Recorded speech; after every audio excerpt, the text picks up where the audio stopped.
cold steel SRK with the laminated blade, VG10 core.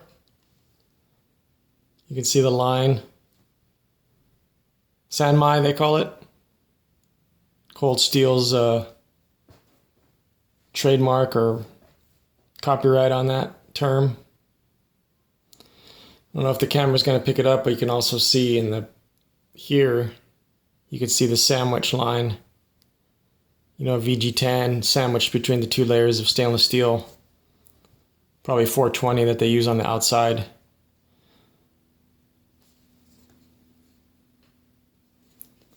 Beautiful blade.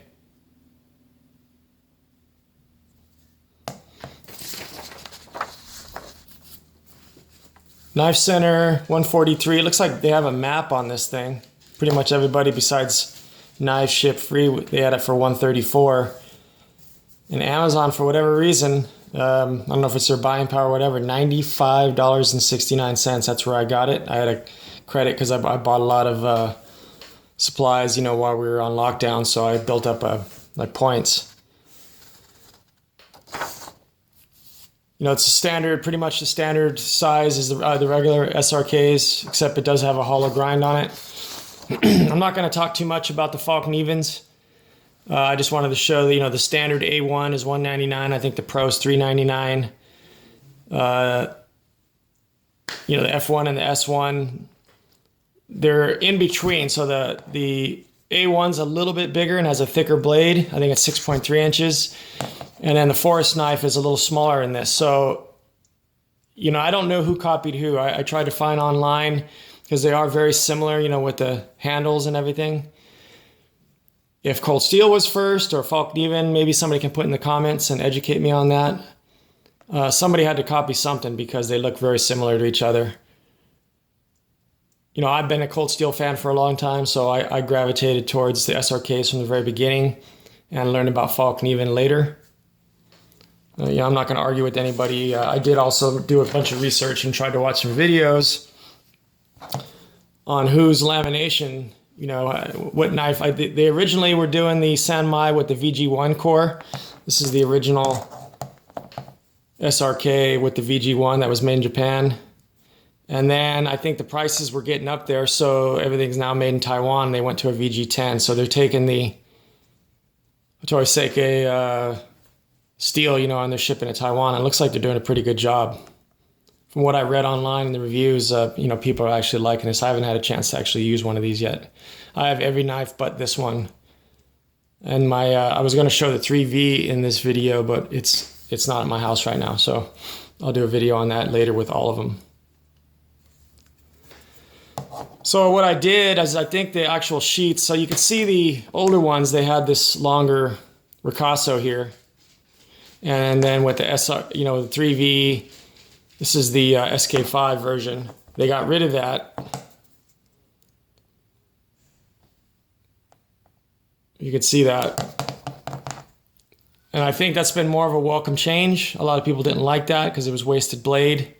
You know, it also took, you know, some people talked about how they can put their hand, move up. I think that's kind of an overrated deal with the whole choil. But, you know, with the blade closer to the hilt where your actual hand is, you know, the more cutting power you get.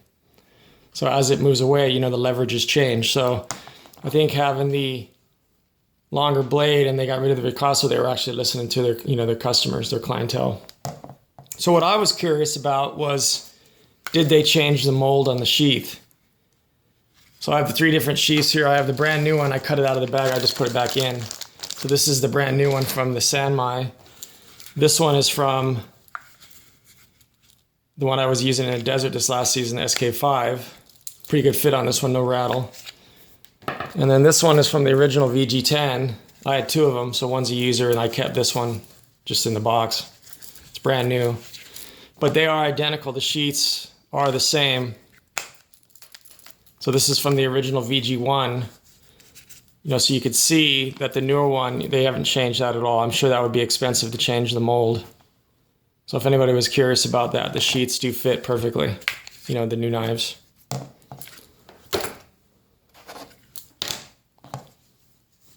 So I just love the SRK. It's a, I started off with this version here. I think I ended up getting them 3 or 4 years ago for 69 bucks on Amazon. I think they started off at about 100.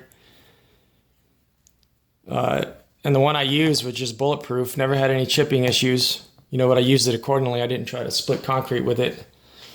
And then I ended up with the 3V, and then I brought this SK Vive version out to the desert this season.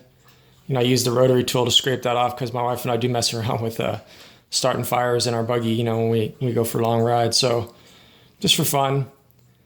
But I'm just really like this blade shape. It's small, it's lightweight. And I thought the pricing on the San Mai, especially from Amazon, with the laminated blade was something, to try out. You could see it does have a hollow grind on it compared to the Saber or the mid-flat. I think this also has a shallow hollow on it. I can't really taste it. Does. It does have a shallow hollow. So these are both pretty much ground the same, where the original VG1 was just the standard Saber, flat grind.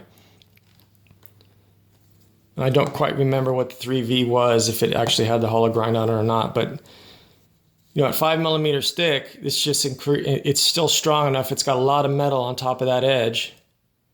It goes out to a pretty significant point, but it does give you better slicing, with that hollow grind. So it's just a great overall tool, and for $100 to get actually a laminated blade, and it looks like they did a pretty decent job. I mean, I don't get anal about the lines, but some of my Spydercos with the HAP 40 or the Vitoku, I mean, one side could be barely next to the edge, the other side's way up the side. So, that line is it's pretty even all the way on both sides. Maybe 2 or 3 millimeters, 3 millimeters or so from the edge. So there's the 3. This is the compact. I did a video on right when they came out. This is a totally different knife.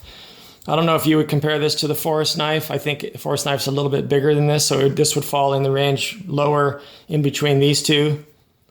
But this is a great all-around little blade. I actually bought a couple, 3 of these, and we've been using the snot out of them. Just a great little knife. It's lightweight. It's only an inch smaller, but the metal is obviously much thinner on it. The handle's much thinner. So it's not just a shrunk down version. They did a really good job on this knife. I really like it. So here's a comparison to the Becker BK18. I have to do a video on this here shortly with the BK16. This is the Smoky Mountain Knife Works exclusive. I added the micarta handles from Becker. I'm loving this knife so far. It's awesome. And they did what I'm going to test in the video, is they were talking about you could use the BK16 in the sheath. So because the handles are identical, I'm assuming this is the retention point right here. There is a little bit of, if you shake it, I mean, you can't hear it here because it's tight, but there is a little bit of room, so I'm assuming that drop point blade will fit inside here. I've heard it does. So we'll find out when I do the video on it. And then this is an SE6 with obviously much taller blade, 1095, but about the same blade length.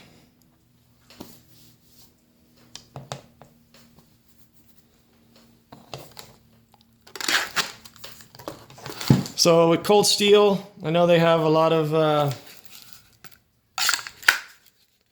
negative press. I just don't watch those videos. I watch some of them when they're doing the strength test just for fun. I cringe when I see them, breaking a Sebenza, and obviously a lot of that stuff's just, marketing. But I really feel they give a good value. You get a lot for what you pay. I know Falk Kniverns are still made in Japan, but I don't see spending $199, $200, or $250.